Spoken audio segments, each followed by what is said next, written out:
Good morning everyone. कल हम लोगों ने बायोटेक स्टार्ट करा था, परसों स्टार्ट करा था, और कल हम लोगों ने रेस्ट्रिक्शन एंजाइम्स टॉपिक स्टार्ट कर दिया था और समझ लिया था कि कैसे करके रेस्ट्रिक्शन एंजाइम की खोज हुई और उन्होंने क्या कार्य करा। ठीक है, तो उसको ही थोड़ा सा समझते हुए, आज पूरा थोड़े ज्यादा बच्चे आए हुए हैं, तो वो समझते हुए हम लोग एक चीज ये देखते हैं कि रेस्ट्रिक्शन एंडोन्यूक्लियस था क्या। फिर से एक बार ब्रीफ में समझ लेते हैं। रेस्ट्रिक्शन एंजाइम कल हम लोगों ने ये देखा था कि हमें आरडीएनए, रिकॉम्बिनेंट डीएनए बनाने के लिए क्या क्या इंग्रेडिएंट्स, क्या क्या उपकरणों की, टूल्स की आवश्यकता है। ठीक है, रेसिपी का नाम क्या है हमारी? रिकॉम्बिनेंट डीएनए, वो हमें बनाना है। अब रिकॉम्बिनेंट डीएनए से खाने बनाने के लिए हमें इंग्रेडिएंट्स की जरूरत पड़ती है ना, पहले सामग्री रखते हैं। तो ऐसे ही हम लोगों ने कल ये देखा था कि रिकॉम्बिनेंट डीएनए जो रेसिपी है हमारी, उस रेसिपी को बनाने के लिए हमें क्या क्या इंग्रेडिएंट्स की आवश्यकता है। तो पहला इंग्रेडिएंट जो है वो है हमारे एंजाइम्स। पहला, उसमें भी जो हमारा पहला एंजाइम है, उस पहले एंजाइम का नाम है हमारा रेस्ट्रिक्शन एंजाइम। ठीक है, और हिंदी में आप इसको बोल सकते हो प्रतिबंधन एंजाइम। अब ये कैसे काम कर रहा है ये देखो, शॉर्ट में समझते हैं। 1963 में दो एंजाइम्स के बारे में पता लगाया। अब वो एंजाइम्स क्या थे, कहां पे पता लगाया कि इकोलाई एक बैक्टीरिया है, ये हम बहुत बार पढ़ चुके हैं। इकोलाई क्या है? Escherichia coli. ठीक है, इस बैक्टीरिया में जैसे ही जीवाणु भोजी भी पढ़ चुके हैं हम, क्या होता है जीवाणु भोजी, जिसको इंग्लिश में क्या बोलते हैं हम? बैक्टीरियोफाज। Very good.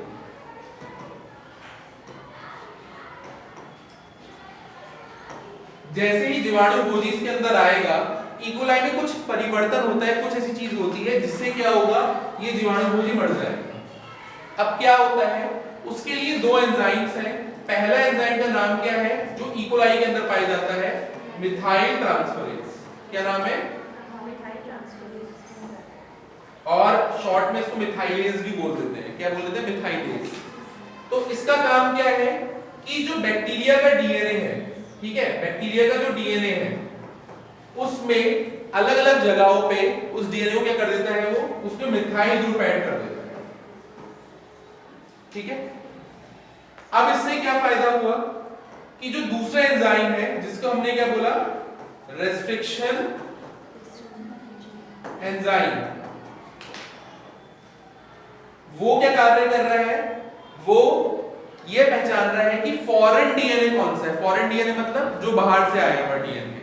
ठीक है, और वो बाहर से किसका डीएनए आया होगा? बैक्टीरियोफाज का। जैसे डीएनए इकोलाई के अंदर आएगा, वो मल्टीप्लाई करता है अपने डीएनए को और उसके बाद इकोलाई को मार देता है। अब क्या करेगा, इकोलाई ने अपने वाले को तो किससे बचा लिया? मिथाइल से। उसके ऊपर टैगिंग कर दी, मिथाइल डाल दिया। अब जब उसने उसके ऊपर मिथाइल डाल दिया तो इकोलाई में जो रेस्ट्रिक्शन एंजाइम है, ये अपने डीएनए को, जो बैक्टीरियोफाज का डीएनए है, उससे अंतर कर लेता है, क्योंकि उसके डीएनए में मिथाइल ग्रुप नहीं होगा। अब क्या होगा, रेस्ट्रिक्शन एंजाइम उसको क्या करेगा, कट कर देगा, काट देगा, छोटे छोटे टुकड़ों में तोड़ देगा, जिसके कारण क्या होगा, बैक्टीरियोफाज अपनी ग्रोथ इकोलाई में नहीं कर पाएगा और मर जाएगा। समझ में आया? तो यहां से खोज हुई हमारी किसकी? Restriction enzyme. तो दो एंजाइम्स की बात कर रहे हैं, मिथाइल ट्रांसफरेज और दूसरा नाम मिथाइलेज है। और दूसरी चीज क्या पढ़ रहे हैं हम? Restriction enzyme. मिथाइल ट्रांसफरेज का काम क्या है? सिंपल सा, वो मिथाइल ग्रुप ऐड कर रहा है किस चीज में? इकोलाई के डीएनए पे। और जो हमारा रेस्ट्रिक्शन एंजाइम है, रेस्ट्रिक्शन एंजाइम क्या कर रहा है हमारा? ये सिंपल सा रेस्ट्रिक्शन एंजाइम क्या कर रहा है हमारा? वो जो बैक्टीरियोफाज है, क्योंकि उसके डीएनए में मिथाइल ग्रुप ऐड नहीं है, तो उसके डीएनए में क्या कर रहा है, उसको वो कट कर देता है। समझ में आ गई ये बात? लिखना है, जल्दी से लिखो।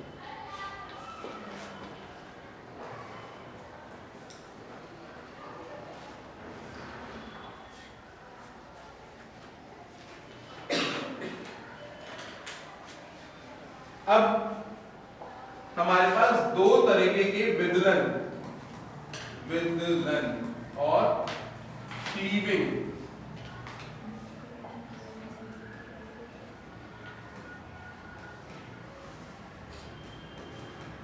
क्लीविंग एंजाइम्स हैं।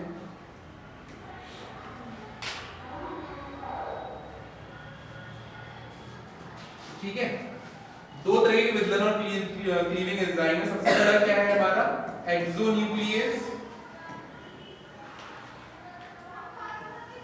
और दूसरा है हमारा एंडोन्यूक्लियस।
दो तरीके के हमारे पास विदलन और क्लीविंग एंजाइम है। क्लीविंग का मतलब जो काटना है, रेस्ट्रिक्शन एंजाइम से सिंपल से समझ सकते हैं। एक है एक्सोन्यूक्लियस, एक है एंडोन्यूक्लियस। एक्सो का नाम क्या है हमारा? एक्सो से क्या समझ में आ रहा है? एक्सोथर्मिक रिएक्शन, एंडोथर्मिक रिएक्शन पढ़ी है।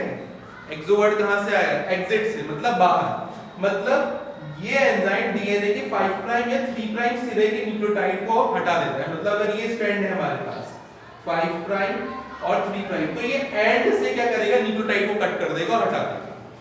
जबकि एंडो मतलब अंदर, ठीक है। तो ये एंजाइम डीएनए श्रृंखला के बीच में, श्रृंखला में बीच में कट लगाता है और दो हिस्सों में बांट देता है, ठीक है। तो ये कहां पे कट लगा रहा है, बीच में, जबकि ये कहां पे लगा रहा है, सिरों में, ठीक है।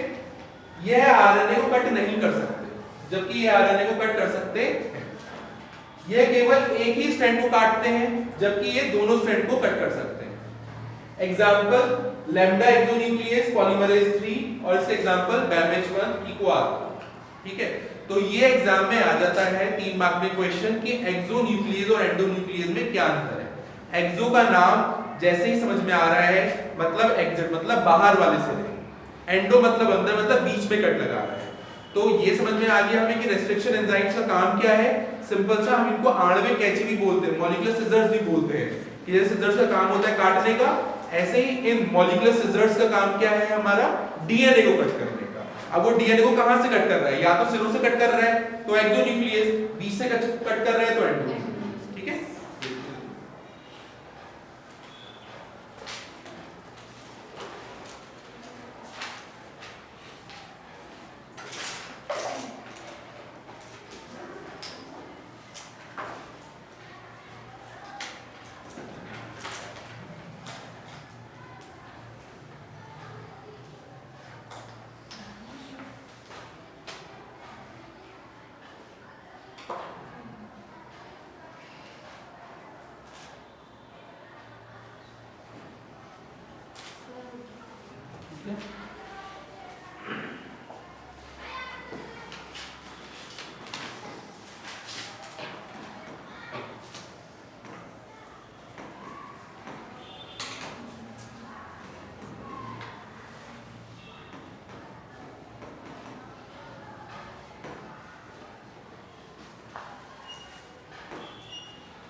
देखो नेमिंग ऑफ रेस्ट्रिक्शन एंडोन्यूक्लियस कैसे करके हम इनका नामकरण करते हैं, ठीक है, नॉमेनक्लेचर कैसे होता है रेस्ट्रिक्शन एंजाइम का।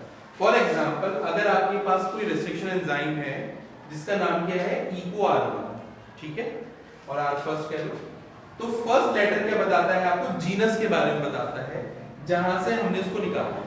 इन केस ऑफ EcoR1 जो हमने एग्जांपल लिया है, E कहां से आया है हमारा, एस्चेरिचिया कोलाई से, तो एस्चेरिचिया का E जो है वहां से E आया है।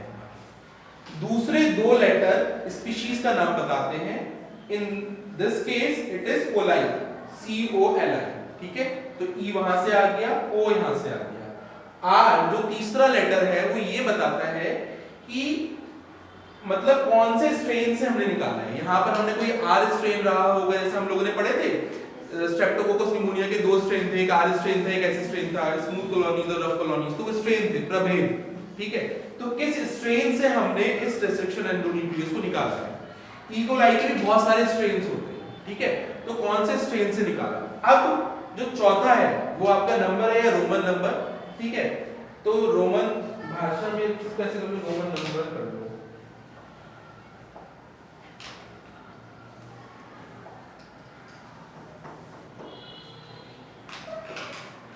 रोमन नंबर में लिखा होता है जो एंजाइम को निकालने के क्रम को बताता है कि किस क्रम में निकाला। फॉर एग्जांपल मैंने इस R स्ट्रेन में से ये एंजाइम पहली बार निकाला तो मैंने फर्स्ट लिख दिया, दूसरी बार निकाला होता तो मैं क्या करता, सिंपल सा EcoR2 हो जाता।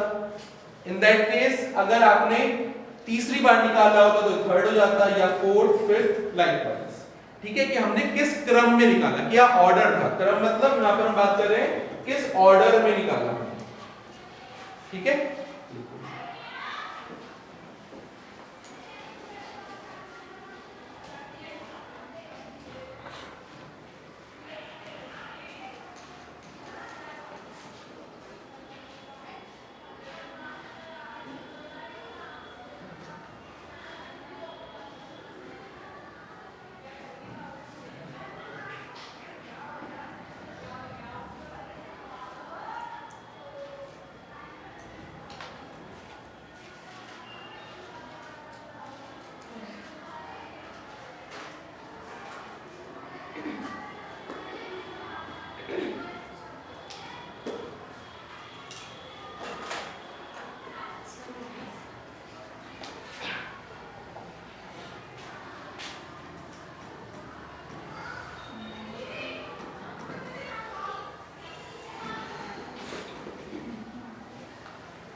देखो, रेस्ट्रिक्शन एंडोन्यूक्लियस डीएनए श्रृंखला को इस प्रकार टुकड़ों में तोड़ते हैं कि दोनों रज्जुओं के विमुख सिरों पर कुछ अयुग्मित क्षार रह जाते हैं, उन्हें चिपचिपे सिरे या स्टिकी एंड्स कहते हैं।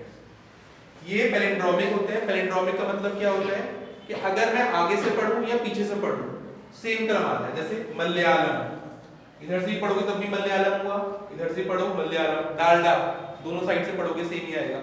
ऐसे ही ये जो रेस्ट्रिक्शन एंडोन्यूक्लियस है हमारे, ये ऐसे सीक्वेंस को कट करते हैं जिनको अगर हम 5 प्राइम एंड से 3 प्राइम पढ़ें या 3 प्राइम एंड से 5 प्राइम पढ़ें, दोनों का जो अनुक्रम है समान अनुक्रम होता है। अनुक्रम कैसा है? समान है। ठीक है, किसका समान होगा अनुक्रम? नाइट्रोजनस बेसिस का। तो ये ऐसे नाइट्रोजनस बेसिस का समूह है,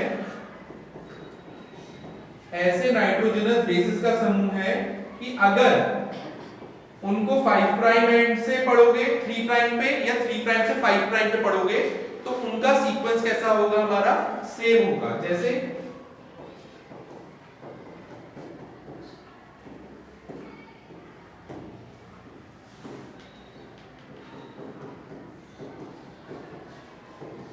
देखो सेम है नहीं है। यहां से पढ़ा तो ये आया, यहां से पढ़ा तो ये आया, तो सेम है नहीं है। और आपस में क्या है? पूरकता का नियम को भी फॉलो कर रहे हैं, कॉम्प्लीमेंट्री भी है। जी के सामने सी आया, ए के सामने टी आया, यहां से पढ़ा तो जी ए ए टी टी सी। ठीक है, 5 प्राइम से 3 प्राइम, और 3 प्राइम से हमने पढ़ा तो क्या आ गया? सी टी टी ए जी। समझ रहे हो? तो कैसा है हमारा सीक्वेंस? कैसे है? आपस में पैलिंड्रोमिक है। पैलिंड्रोमिक का मतलब क्या है कि दोनों सिरों से पढ़ोगे, जो अनुक्रम है वो कैसा है? हमारा समान। ठीक है, जल्दी से लिखो।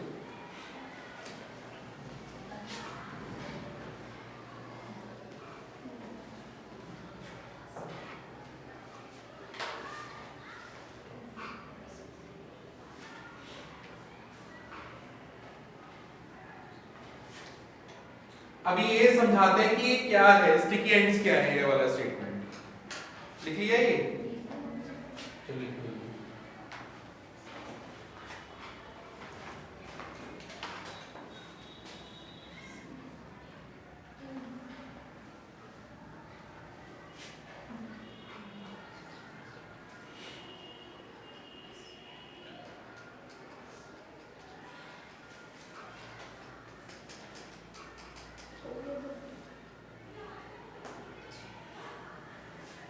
हो गया।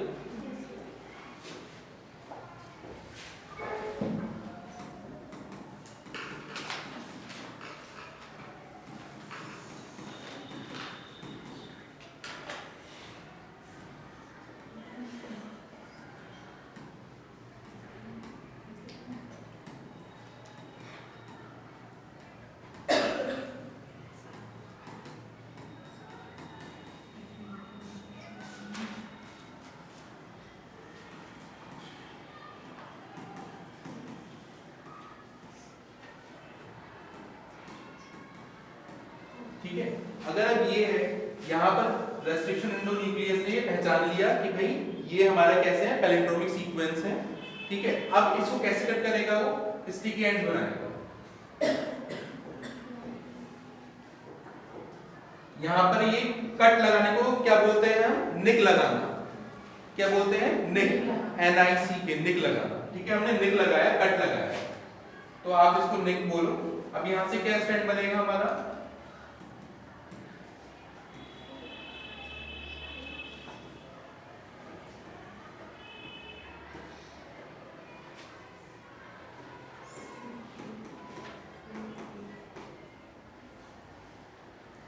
ठीक है, यहां से क्या बनेगा हमारा?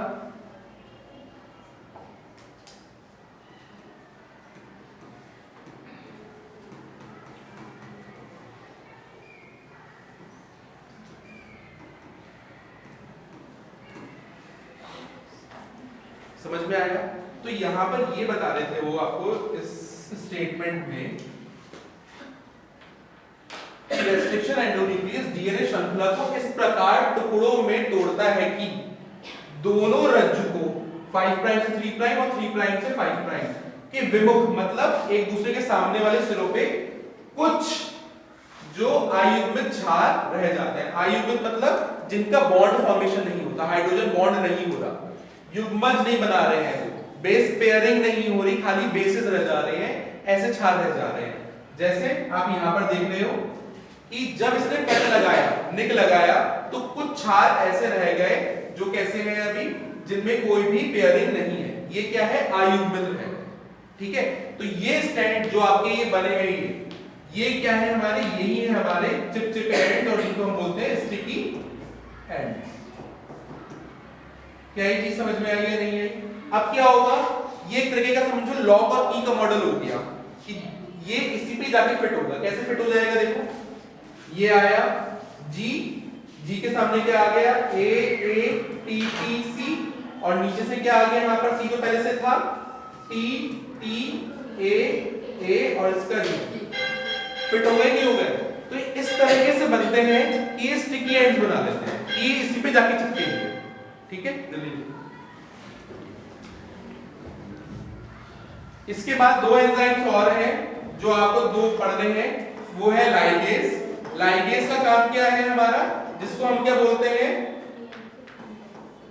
डीएनए, या आप कह सकते हो मॉलिक्यूलर स्ट्रक्चर्स। मॉलिक्यूलर स्ट्रक्चर्स मतलब ये डीएनए एंड्स को जोड़ने का काम करता है। क्या करता है, ये जोड़ता है। ठीक है, जो टुकड़े हमने बनाए हैं उनको ये जोड़ता है। और तीसरा एंजाइम क्या है हमारा, पॉलीमरेज। पॉलीमरेज तो आपको पता ही है, सिंपल से ये करेगा, जो भी डीएनए श्रृंखला है उसको आगे बढ़ाएगा। कैसे आगे बढ़ाएगा, न्यूक्लियोटाइड्स को जोड़। तो तीन एंजाइम्स के बारे में हमने पढ़ा है। एक हमारा रेस्ट्रिक्शन एंडोन्यूक्लियस जो कट कर रहा है